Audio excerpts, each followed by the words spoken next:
செங்கல்ல இருந்து சுண்ணாம்பு வரைக்கும் கஸ்டமருக்கு நாம தானே கேரண்டி. கான்ட்ராக்டர் குமார் மாதிரி ஆளுங்களுக்கு தான் ஜிபிஆரின் டிஎம்டி கம்பிகள். சேலம் அரசு மருத்துவமனையில் உள்ள அவசர சிகிச்சை பிரிவில் நோயாளிகளுக்கு உரிய படுக்கை வசதிகள் இல்லை என குற்றச்சாட்டு எழுந்துள்ளது.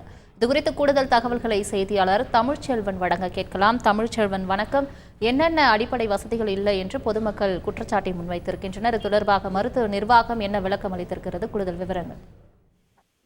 சேலம் அரசு மோகன் குமாரமங்கலம் மருத்துவமனையில் சேலம், நாமக்கல், தருமபுரி, கிருஷ்ணகிரி, ஈரோடு உள்ளிட்ட பல்வேறு மாவட்டங்களுக்கு உயர் சிகிச்சை பெறும் இடமாக சேலம் அரசு மருத்துவமனை விளங்கி வருகிறது.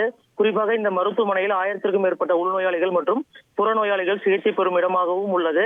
குறிப்பாக விபத்து மற்றும் அவசர சிகிச்சை பிரிவில் உள்ள குறிப்பாக 104 என்ற எண்ணில் தினசரி 500க்கும் மேற்பட்ட நோயாளிகள் உடல்நலம் பாதிக்கப்பட்டு உயர் சிகிச்சை பெறுவதற்காகவும், அதே போன்று பலர் மருத்துவமனையில் அனுமதிக்கப்பட்டு சிகிச்சை பெறுவதற்காகவும் செல்கின்றனர். ஆனால் விபத்து மற்றும் அவசர சிகிச்சை பிரிவில் 104 எண்ணில் போதிய அளவு படுக்கை வசதி இல்லாததால் நோயாளிகள் மிகுந்த சிரமத்திற்கு உள்ளாகியுள்ளனர். குறிப்பாக உயிருக்கு போராடும் நோயாளிகள் உட்பட பலர் ஒரே படுக்கையில் 2 மற்றும் 3 நோயாளிகளை படுக்க வைத்திருக்கும் அவல நிலை ஏற்பட்டுள்ளது. இதில் மூச்சு விட திணறும் நோயாளி உட்பட 2 நோயாளிகள் ஒரே இருக்கையில் அமர வைக்கப்பட்டு ஆக்சிஜன் கொடுக்கப்படும் காட்சிகளும் பெரும் பரபரப்பை ஏற்படுத்தியிருக்குன்னு சொல்லலாம்.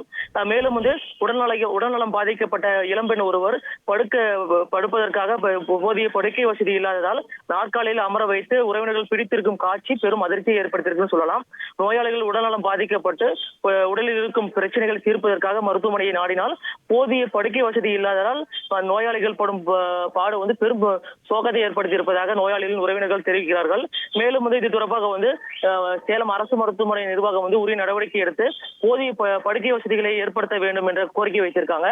மேலும் குறிப்பாக விபத்து மற்றும் அவசர சிகிச்சை பிரிவு முக்கியமான ஒரு பிரிவாக இருக்கும் நிலையில் அதில் போதுமான படுக்கை வசதிகளை ஏற்படுத்த வேண்டும் என்ற கோரிக்கையும் நோயாளிகள் முன்வைத்துள்ளனர். விரிவான தகவல்களுக்கு நன்றி தமிழ்ச்செல்வன். கற்ற கம்பில இருந்து அடிக்கிற ஆணி வரைக்கும் எல்லாம் குவாலிட்டியா இருக்கணும்ல. பிரகாஷ் போன்றவர்களுக்காகவே ஜிபிஆரின் டிஎம்டி கம்பிகள்.